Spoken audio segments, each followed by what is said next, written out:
नमस्कार दोस्तों, कैसे हैं? उम्मीद करता हूं आप हर बार की तरह आप स्वस्थ होंगे, व्यस्त होंगे और मस्त होंगे। दोस्तों, मैं सीए संजय गुप्ता आपका इस चैनल में हार्दिक स्वागत करता हूं। और दोस्तों, आज की जो वीडियो है बहुत यूनिक वीडियो है और वो भी है सीएसआर फंडिंग पे। दोस्तों, मैंने आपको काफी सारी वीडियो में बताया था कि जो गवर्नमेंट ऑफ इंडिया का जो सीएसआर पॉलिसी है वो वर्ल्ड में सबसे बेस्ट पॉलिसी है। और इसका सीएसआर का जो प्रोविजन आया था वो आया था 2013 में।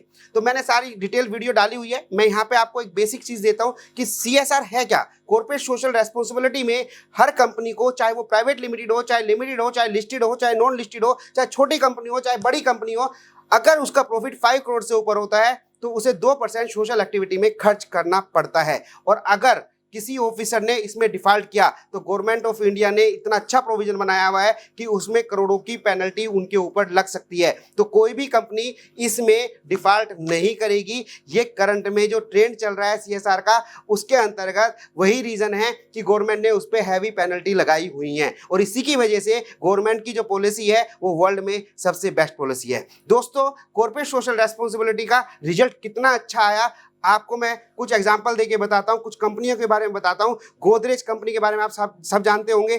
34 करोड़ रुपीस उन्होंने 2021 में खर्च किया अंडर सीएसआर डेवलपमेंट, लोगों के डेवलपमेंट के लिए। इन्फोसिस के बारे में बात करूं तो 325 करोड़ रुपए 2021 में अप्रोक्स उन्होंने खर्च किया सोशल एंड एनवायरमेंटल डेवलपमेंट के लिए। विप्रो की बात करूं, एग्जांपल के तौर पे 251 करोड़ रुपीस खर्च किए उन्होंने हेल्थ केयर सपोर्ट के लिए for under the CSR activities. Tata chemical की बात करूं तो 21 करोड़ उन्होंने रूरल वुमेन डेवलपमेंट के लिए प्रोग्राम पे खर्च किए। अदर भी एक्टिविटी कवर होती है। एक कंपनी एक एक्टिविटी पे काम नहीं करती, 4-5 एक्टिविटी पे काम करती है। तो मैं केवल एक आइडिया दे रहा हूं कि गवर्नमेंट की सीएसआर पॉलिसी कितनी जबरदस्त है। लेकिन दोस्तों, दुख की बात एक है कि इस पॉलिसी के अंतर्गत बहुत अच्छा गवर्नमेंट ने सब कुछ सोचा, रिजल्ट बहुत अच्छा है, लेकिन कुछ लोगों ने उसे मिसयूज कर दिया और उसे सीएसआर स्कैम के अंतर्गत डाल दिया। मेरे पास बीइंग ए प्रोफेशनल बहुत सारी कॉल्स आती हैं। मैं 1-2 कॉल आपको भी सुनाऊंगा। दोस्तों, इसमें ना सीएसआर स्कैम क्रिएट कर दिया लोगों ने।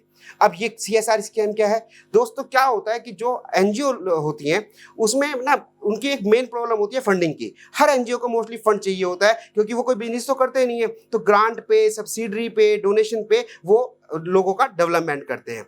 अच्छा, आपने एनजीओ बना ली, इंडिया में इतनी सारी एनजीओज हैं, तो उनके पास ना आजकल बहुत सारी कॉल्स आ रही हैं। और कॉल्स क्या आती है कि हम आपको सीएसआर फंड दिला देंगे और आप हमारी सर्विस लीजिएगा और हम आपको सीएसआर काफी अच्छा फंड हम आपको दिला देते हैं। जब उनके कनेक्शन में वो एनजीओ आती हैं तो पता है प्रैक्टिकली क्या होता है? बहुत अच्छी मीटिंग करेंगे, 4-5 जो एजुकेटेड पर्सन है होटल में मीटिंग करेंगे और उन्हें ये प्रूव कर देंगे कि we are a well qualified और हमारे बहुत अच्छे कनेक्शन है पीएसयू में और बड़ी कंपनियों में, और हम आपको आपके एनजीओ को सीएसआर दिला देते हैं। जब वो ये प्रूव कर देते हैं और एनजीओ वाले जो ओनर्स होते हैं वो तो बेचारे इनोसेंट होते हैं क्योंकि वो सोशल डेवलपमेंट में लगे हुए हैं, तो वो बहुत जल्दी उनके ग्रैप में भी आ जाते हैं कि हाँ ठीक है, ये सीएसआर दिला देंगे। अब नेक्स्ट स्टेप चलता है। वो पूछते हैं कि भाई नेक्स्ट मुझे क्या करना है? कहते हैं अपने सारे पेपर दीजिए और हमारी जो फीस है वो 1 लाख या 1.5 लाख है। प्रोजेक्ट रिपोर्ट बनाएंगे, आपके डॉक्यूमेंट तैयार करेंगे, आपके ये डॉक्यूमेंट हम वहाँ प्रेजेंट करेंगे, फिर वहाँ से आपसे सैंक्शन कराएंगे। और अगर आपका सीएसआर का प्रोजेक्ट सैंक्शन हो गया तो इतने % हमारी प्रोफेशनल फीस होगी और हम आपको फिर फाइनली सैंक्शन देके आपसे ये पैसा ले लेंगे और सीएसआर में हम आपको करोड़ों रुपए दिलवा देंगे और काफी सारा अमाउंट। वो ऐसे सपने दिखाते हैं। दिस इज द प्रैक्टिकल जो आजकल लोगों के साथ बहुत हो रहा है। और वो अगर 100 लोगों को फोन करते हैं तो दोस्तों यकीन करना 8-10 लोग फंस ही जाते हैं। मेरा इस वीडियो का पर्पज सिंपल आपको ये बताने का है कि आप इस तरह की इंफॉर्मेशन में बिल्कुल मत फंसना, प्रोफेशनली वर्क करना। सीएसआर है या नहीं है? पहला क्वेश्चन, सीएसआर बहुत है, गवर्नमेंट के अच्छे प्रोविजंस हैं, बहुत सारी कंपनियां कवर हैं, काफ़ी सारी कंपनियों के मैंने रिजल्ट आपको बताया कितना अमाउंट एक्सपेंडिचर हुआ है। वो आपको मिलेगा नहीं मिलेगा, वहां पे स्कैम वो क्रिएट कर देते हैं। दोस्तों, इस स्कैम से बिल्कुल बचना। मेरे पास बहुत सारी कॉल आती है, उसमें से एक कॉल मैं आपको सुनवाने जा रहा हूं कि उन्होंने परसों ही मेरे पास वो कॉल आई थी महाराष्ट्र से और बड़े अच्छी लेडी थी, बड़ी इनोसेंट लेडी थी। उन्होंने बताया कि सर मेरे पास साथ ऐसा हुआ है, क्योंकि आप एक प्रोफेशनल व्यक्ति हैं, मैं आपकी वीडियो देखती हूँ तो प्लीज़ ज़रा मुझे गाइड कीजिएगा। उन्होंने अपना एक्सपीरियंस शेयर किया तो मैंने उनसे रिक्वेस्ट करी मैं कि मैडम आपका जो ये एक्सपीरियंस है ये मेरे काफ़ी सारे जो व्यूअर हैं उन्हें काफ़ी हेल्प करेगा उनसे चीटिंग से बचाने, इस स्कैम से बचाने के लिए, तो क्या मैं आपकी ये वीडियो अपनी यूट्यूब पर डाल सकता हूँ? तो उन्होंने कहा, पहले तो मना किया, फिर मैंने रिक्वेस्ट की कि यार मैं अपने व्यूअर के लिए देना चाहता हूँ, प्लीज़ उनकी कोई हेल्प हो जाएगी, कोई मनी मैटर नहीं है। तो उन्होंने एक्सेप्टेंस दी। तो सबसे पहले मैं थैंक यू कहूँगा उन मैडम का कि जिन्होंने एक्सेप्टेंस दी उन्होंने फिर उन्होंने फ़ोन पे बात की, मैंने उनकी रिकॉर्डिंग की और आप लोगों के लिए। तो देखिए उन्होंने क्या किस तरह से कहा कि सर दिल्ली से मेरे पास कॉल आया और उन्होंने क्या है, तो इस वीडियो को सुनिए। हेलो। हेलो। वो आप मुझे बता रहे थे, आपने मेरी क्वेरी थी ना, तो आपने बताया हाँ, कि किस तरह से आपका सीएसआर में आपके साथ स्कैम हुआ है।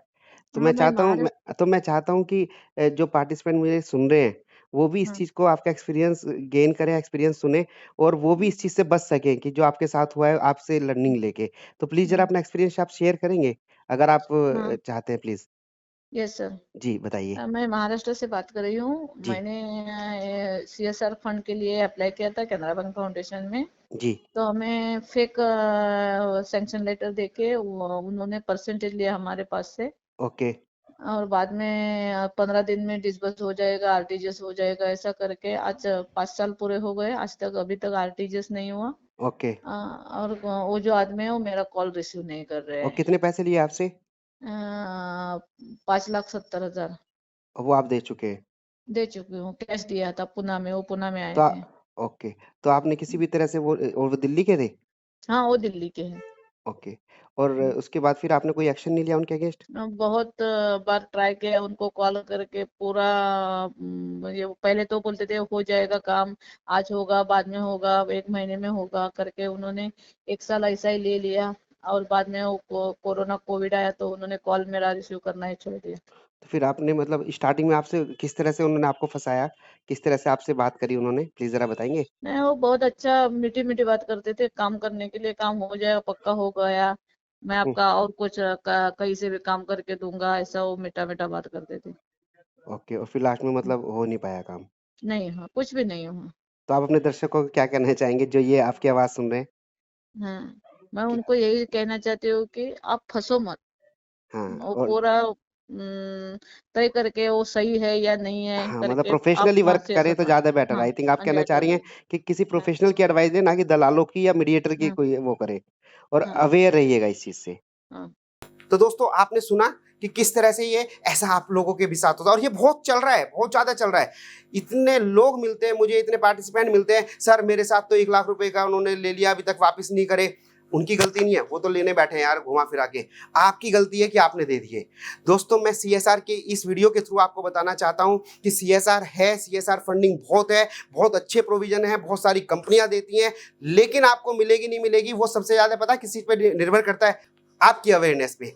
दोस्तों सिंपल सी चीज मैं आपसे पूछूं, आज इंडियन ऑयल एग्जांपल लेके देखते हैं, एनटीपीसी का सीएसआर है और एनटीपीसी किसी एजुकेशन हेल्थ पे दे रही है, एजुकेशन डेवलपमेंट पे दे रही है, वोकेशनल ट्रेनिंग पे दे रही है और जिसकी भी कंपनी का सीएसआर होगा ना उसके अपने मैनुअल होगा, अपना एक वर्किंग होगी, एक गाइडलाइंस होंगी। तो सबसे पहले कम से कम ये तो देख लो भाइयों कि वो गाइडलाइंस आपकी एनजीओ से मैच करती भी है नहीं करती है, जो उनमें रिक्वायरमेंट है वो आपकी एनजीओ से मैच करती है नहीं करती है, इतना तो आप देख लो कम से कम। अगर मैच ही नहीं कर रही तो उसमें अप्लाई कोई भी भगवान भी आपका सीएसआर नहीं करा सकता उस चीज को, अगर आप उसकी गाइड, क्योंकि सीएसआर की जो गाइडलाइंस कंपनी के लिए है ना वहां पे ऑडिट होता है, बहुत स्ट्रिक्ट है कंपनी के लिए, गवर्नमेंट के लिए कि भाई आपने सीएसआर का अमाउंट ठीक ठाक यूज करा है नहीं करा।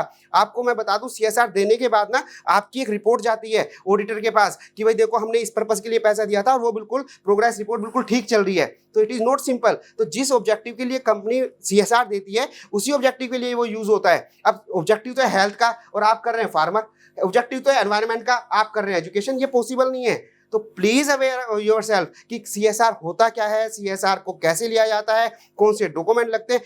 80% आप पे डिपेंड रहता है, 20% लाइजनिंग या किसी प्रोफेशनल की आप सर्विस लीजिए जब उसकी जरूरत हो। तो दोस्तों इस वीडियो के थ्रू मैं केवल आपसे यही कहना चाहूंगा कि अगर आपकी एनजीओ और आप भी सीएसआर चाहते हैं तो अवेयर होकर लीजिए और ये जो सीएसआर का स्कैम चल रहा है इससे बच जाइए और इसे बचने का एक ही तरीका है, अवेयरनेस। आप अपने आप को अवेयर कीजिए, नॉलेज लीजिए और अपने को अपडेट रखिए कि सीएसआर कैसे और कब क्या क्या रिक्वायरमेंट होती है, तभी स्कैम से बच जाएंगे। ऐसा मत सोचना है कि इसमें स्कैम होता है तो हम इससे दूर भाग जाएं।